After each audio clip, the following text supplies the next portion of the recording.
Maman dit que l'on doit croire au Père Noël si on veut des cadeaux. Mais des fois, c'est difficile. Comme quand je vois dans le centre commercial un Père Noël totalement différent de celui que j'avais vu l'année dernière. Et si je pose la question à maman, elle me répond tout le temps de ne pas parler de ça. Elle me dit que si j'en parle, je n'aurai pas de cadeau pour Noël, et que tout cela fait partie de la magie de Noël. L'année dernière, à la même époque, j'ai emmené ma petite sœur au parc. Je faisais une bataille de boules de neige avec mes copains pendant qu'elle faisait un bonhomme de neige.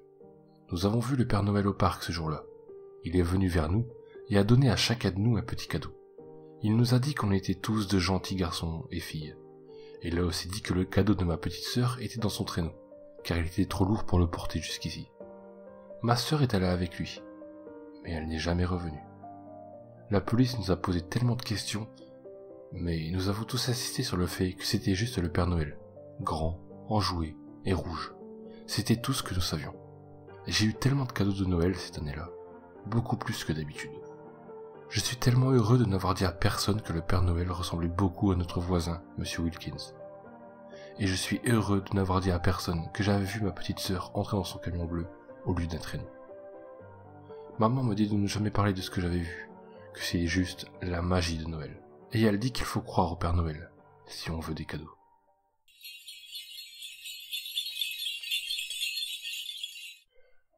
Cela fait maintenant plusieurs années que je travaille pour la Poste, et chaque hiver, je suis en charge des réponses du Père Noël pour les lettres qui lui sont adressées. C'est un travail magique, bien que parfois déstabilisant, comme par exemple des enfants qui demandent le retour d'un parent décédé. Mais ce que j'ai reçu il y a maintenant quelque temps ne cesse de me perturber. J'en suis au point où, chaque année, je redoute de recevoir à nouveau une telle lettre. Je me dois de vous la partager en espérant que vous évitiez de laisser entrer n'importe qui chez vous le soir de Noël. Voici ce que dit la lettre.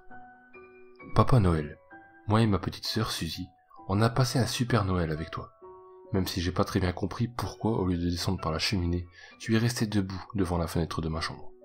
En tout cas, je regrette pas de t'avoir ouvert. Tu nous as bien fait rire avec ta tête rigolote et ton manteau rouge et blanc.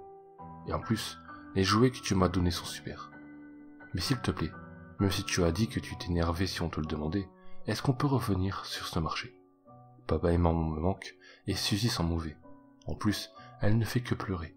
Et moi aussi ça me fait pleurer. PS, je te rendrai les jouets. Tiens, je te rends même notre photo tous les trois.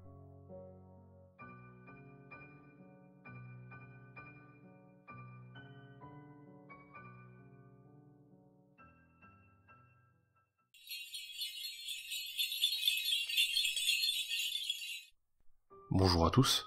J'ai décidé de raconter mon histoire troublante à Internet. Ça m'est arrivé il y a environ 5 ans. Disons qu'à l'époque, mes parents me prenaient un peu pour un débile.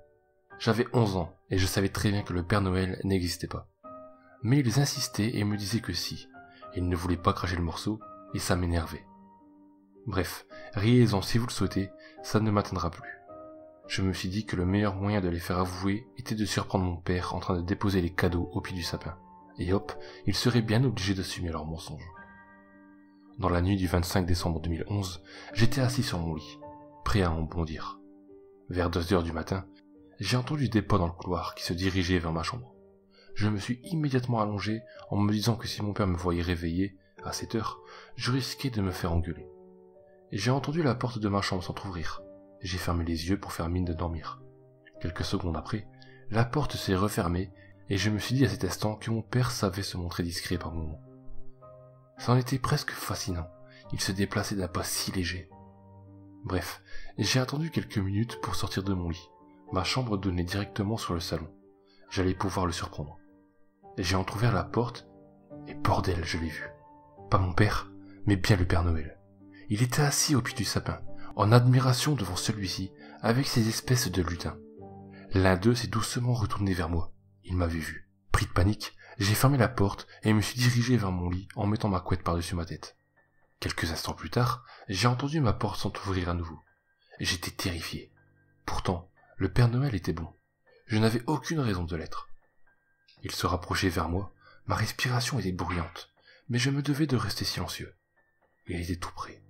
Je l'ai entendu chuchoter « Ce n'est pas bien d'essayer de surprendre le Père Noël ». Puis il a rajouté « Cela mérite une bonne punition ».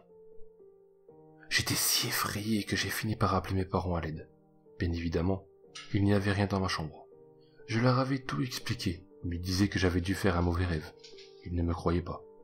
Ils ont même enfin décidé à m'avouer la vérité, que c'était mon père qui déposait les cadeaux et qu'il n'y a jamais eu de Père Noël. J'étais content qu'ils admettent enfin que je n'étais plus un enfant. Je n'étais pas pour autant plus rassuré en ce qui concerne les événements auxquels je venais d'assister. Ou bien avait-il raison? Était-ce un cauchemar? Le lendemain, je me suis élevé, tout excité à l'idée d'ouvrir mes cadeaux, si bien que j'avais presque oublié les événements de cette nuit. Mon père m'a souri quand il m'a vu arriver. Ma mère, quant à elle, était occupée à appeler notre chat par la fenêtre, qui avait encore dû partir se promener. J'ai déballé mes cadeaux. Il y avait exactement tout ce que j'ai souhaité. Les Action Man, ce genre de trucs. Ma mère s'était retournée vers moi en souriant. Elle était ravie que ça me plaise. Elle a alors détourné son attention sur le dernier cadeau d'un air intrigué. Elle ne comprenait visiblement pas d'où il provenait, et mon père non plus.